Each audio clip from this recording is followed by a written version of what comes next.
Temperatura ko'tarilganda nima qilish kerak? Temperatura ikkiga bo'linadi: oq isitma va qizil isitmaga.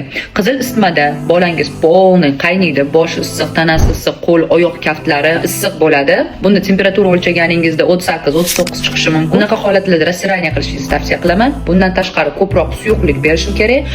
O'rsa, Rio kabi suyuqliklarni yoki oddiy suvni ham ichirishingiz mumkin. Lekin tuzli suvlarni agar ichiradigan bo'lsangiz, organizmdagi tuz balansi qoplanadi. Chunki temperatura paytida organizmdan tuz chiqib ketishi kuzatiladi. Agar Rio o'rsalar beradigan bo'lsangiz, bu tuz balansi qoplanadi.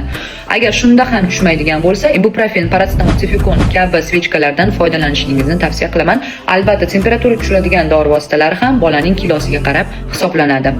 Agar sizni farzandingizda oq isitma bo'lsa, ya'ni temperatura 38-39 bo'ladi, lekin qo'l oyoqlari muzdek bo'lib, lab atroflari ko'karib ketib, badan ko'karishni boshlasa yoki sovuq ter chiqadigan bo'lsa, bunaqa holatda bolani rasiraniya qila olmaysiz, ochib tashlay olmaysiz.